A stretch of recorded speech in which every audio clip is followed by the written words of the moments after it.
Hello, I'm joining you today because we're going to bring along a really special guest. You probably have heard of David Mike. He's going to be joining us shortly, and we're going to ask him a few questions. David and I are just going to hang out and have a casual conversation, and we're inviting you to listen along. David should be coming up shortly. And I think we're on. Hi, David. How are you? Good, how are you? How's the sound? Sound is good. Sound is really good. So, where are you? I live in Omaha, Nebraska. Omaha, Nebraska. And what's the weather like there? There's snow on the ground. It's ridiculous. It snowed yesterday, so. Oh, it's unseasonably cold here too, and that's kind of weird for Texas, but it is what it is, right? Right. They say when you live in Nebraska, you just have to deal with it. Yeah, you're kind of used to it, I would think. Right. How much snow now? Oh, it's just on the ground everywhere, enough to get on your shoes and come in the house with you. Just enough to make a big mess. Yeah. So tell us something about yourself we wouldn't otherwise know. Um, Man, that is interesting. I can bend my index finger all the way to the back of my hand. That is something that freaks people out all the time, but one of my kids can do it too, so it must be genetic. So glad I asked. I never would have known otherwise. So you're a dad and you have three lovely daughters? Yes, I'm married to my beautiful wife, who is a super big supporter of mine, and have three daughters. So my oldest is 18. She'll be starting college next year, and my middle daughter is 15, and my youngest is 7. There was like a 8-year window of no, I don't want any more kids, and my wife's like one more, and sure enough, 8 years later, we have my youngest. So Wow. And your wife is Lindsay, is that correct? yeah, yep, Yes, Mrs. a Mike. big supporter. Wonderful, wonderful.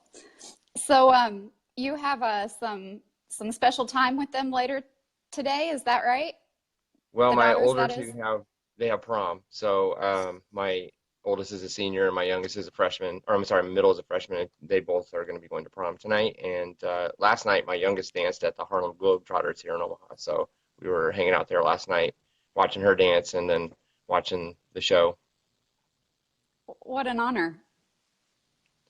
Yeah, they've all danced. My middle is now a show choir girl, but my oldest still dances, and my youngest dances as well. But they've all danced at the same studio for years, so it's been an interesting journey. Yes, sounds like it. Yes. Yeah, I'm not So, your stereotypical male. So I am a cosmetology instructor. I teach people how to cut hair, so I'm around about 100 females all day long. And then I come home, I've got the four here, and we have two dogs. Both of them are female, so I'm kind of out of the male loop. It's kind you of never crazy. get a break. No, it's okay. I'm used to it. I'm actually uncomfortable around men. It's because I don't really know how to talk car or sports or any of that kind of stuff. Well, sounds like you're right where you need to be then. Right. So, tell me a little about your writing and how you got started. Um, as a child, I moved around as a military kid, so I have always had to tell stories, kind of like when you move to a new location and people would say, well, where'd you come from last? And what did you do there? And so I've always been kind of a storyteller. And I had a major life incident in the late 80s, early 90s. And so I would tell people about this particular incident, and many people would say, you should write a book. And if you know anything about my high school career, it wasn't easy. And so I was like, there's no way I could write a book. I don't even know how to write. But people kept saying, this story that you have is powerful and you should share it with people. And so about 4 years ago, I joined a group um, by John Acuff. He's a New York Times bestselling author, and some people probably heard from him in this group. I think Jeff Goins and John Acuff run in the same circles. So I definitely joined one of his groups, and people were telling me that in order to get my story out, instead of actually writing a book, I should blog first. And I was like, okay, I'll try that. And so I blogged for 3 years, about 1,000 words a week. And after I was done with that, it compiled it all and it became the book that I have out now. Would that have So been 30 Days of Hustle by chance? the original one was called The Start Experiment from his book Start. Okay. Then it changed into a group called Dreamers and Builders. And then the Dreamers and Builders had a spinoff called The 30 Days of Hustle, which was his like precursor to his next book. And so I'm in all of those groups. I Wonderful. counted recently, I think there's like 150 Facebook groups I'm in, and I don't know how to keep up. So you're a pretty big John Acuff supporter.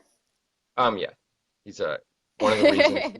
Actually, he started the group that was a catalyst, and I read a book called "You Are a Writer, So Start Acting Like One" by Jeff Goins, and so the two of them have been super instrumental in me writing and continuing to write. Wonderful. So when people read your work, what is one special thing you want them to take away? And what do you Well, do to help deliver that? with my book, I really want people to know that there isn't really anything in life that you could have done or do in the future that God doesn't forgive. And so that's basically the gist of my book. It's about guilt and forgiveness, living with it and dealing with it, and then knowing that it can be erased. So with my other writing, which you're probably more familiar with, it's more humorous. And so, I have that dark past that I've moved on from, and I'm moving more into humor writing. So I feel like, well, people tell me I'm funny. My kids don't think I'm funny, but I just want you to know that it's okay to laugh at yourself. So if you read any of my blog posts after the book, and there's a few before, they're all about poking fun at myself and the crazy instances that I get myself into. So, I wondered if the humor in your writing carries over into real life. Is it, does it? okay, so hashtag dad jokes is something that's said about me at the cosmetology school. I'm known for my puns, which are more punishment than actual puns. So, yeah, definitely, I throw it out there. I always tell people I have to let them out because if I hold them in, they'll hurt. But I think they usually hurt other people when they come out. So, yeah, I think I'm funny. My kids don't think I'm funny. All the students think I'm funny, or most of them, anyways. But, you know, That's depends on the so crowd. good. That's so good. That's so good. So what's some of the background for Dishonor and what you're working on now? Because you're about to re-release it. Is that correct? Well, I haven't been, I'm not going to re-release it. I basically send it out to inmates. So the situation was in 1989, I got really caught up in the drug scene, and I was in the Army at the time, which doesn't work out too well together. So I ran away from the Army for 6 months, and I was actually a drug dealer, and I supported myself that way. And I just got deeper and deeper into yeah, a big mess. And so I ended up getting court-martialed, sent to prison for 3 years, and then released on parole. And during that time, I had a reconnection with my faith. So the book Dishonor, I had a dishonorable discharge, and it talks about dealing with that guilt and the shame of having this dark past, and then my reconnection with God and the forgiveness that comes from having a relationship with Him. And so what I've been doing with the book is obviously I sell it, and I also have a fund set aside for inmates. So if somebody says to me, hey, I've got a brother or a sister or a friend or a family member in jail or in treatment for drugs or just dealing with something with guilt and shame from their past, I just send a copy out for free. So that's what I'm doing with That's that. What my other deal is I want to compile all my funny stories and create a second book. what a fabulous calling. I think I've heard you say your dishonor has become your honorable intention or something Right. along those lines. Yes. I That's so commendable. Really cool what you're doing there. It's really interesting to see who ends up with the book and the feedback I get on who it's helped. There have been people who even said that they maybe lost a family member to addiction, and just being able to understand what they went through, it's just been really powerful. Can you share some of that? I had a woman who messaged me. She was in the Canadian Army, but dealt with drugs. And she told me that while I was blogging, even before the book, that she would sometimes just read my blog to not go out and use. And just helping that one person made the entire whole thing worthwhile. But there's been multiple people who have received the book in prison that either I sent to directly or somebody got a copy to them, and it's just been really cool to hear about how it's helped them want to do better or choose a better path. And there are some steps in there that I took that people are maybe going to try on their own once they get out. Wonderful. I I'm blown away. And obviously, you're being used in a mighty way. Right? I never ever would have thought that this would have come out this way. I just thought would have this dark thing in my past, and I'd tell people about it from time to time when it came up. But this has just been really interesting. It's been really powerful. It's been really humbling, and it's also actually helped me heal. I didn't realize there was some stuff inside of me that I needed to deal with. And after releasing the book, I mean, the very last day that I finished the very last blog post and compiled it all, I'm not a very emotional person generally, but there was so much built up inside of me. It just all kind of came out in one moment. Wow. So it's your healing story too. Yes, very much so. I have spoken at several churches and a couple other, let's see, youth groups and some other scenarios. Maybe I think it was some of those organizations like the Kiwanis and Rotary and things like that. But tomorrow I'm speaking at a church, so it just keeps on going. Just when I feel like things lull and they stop, more things just pop up. So Amazing. Perfect one of the timing, right? hardest things, what's that? Perfect timing. Oh yeah, always perfect timing. One of the hardest things about, I think, being a self-published author or writing is promotion. Hmm. And I just have to commend the groups that we're in and some of the other ones I'm in. The support and encouragement that we get from our communities is just huge. And even if it's just each other reading each other's material and just giving feedback or sharing, it's just been huge. The community from Jeff Goins, from John Acuff, and all the people that are associated with them, it's been amazing.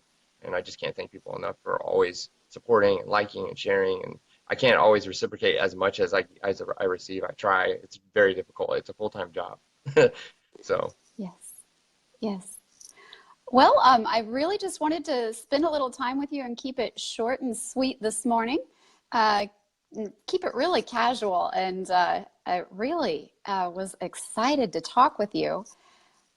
Is there yeah, I anything appreciate you'd it. like to tell us before we wind up? Anything you'd like to share? Any new special project? Anything going forward?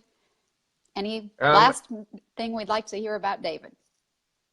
with my funny stories, the hard part is going to be trying to compile all the different aspects of my life into one book. I haven't quite figured that out yet. I've got, from youth to my marriage to at work, and it's just all over the place. So that's going to be kind of interesting. I guess with my book, it's been out for a year and a half, and like it's not about the sales. It's about helping people receive the same message I received in prison about God's forgiveness. So whatever support I could get in that way would be awesome. Not necessarily having to buy my book, but even if you know somebody that's struggling, just send me a message and I'll just send out a copy for free. Um, I know someone. Maybe Okay. I could talk with you after and send an Sure. address. Yeah, definitely. I will ship out a copy like right away. Oh, fantastic. I think your story would really help someone I know. Okay. Yeah, definitely. I'll do that. Very much appreciate it. Well, David, it has been a pleasure, and I was so excited to talk with you. I read your writing Thank you. all the time and just really was excited to spend a little time with you. Yeah, I appreciate it. It's been awesome. It's been wonderful. Thank you so much. Hope prom goes well this evening. Yeah, And it's a interesting thing being a parent. it sure is. Yeah. Well, blessings to you, and may you continue to be used in a All mighty right. Thank way. you so much. I appreciate Take your care, time. David. Bye bye. Bye.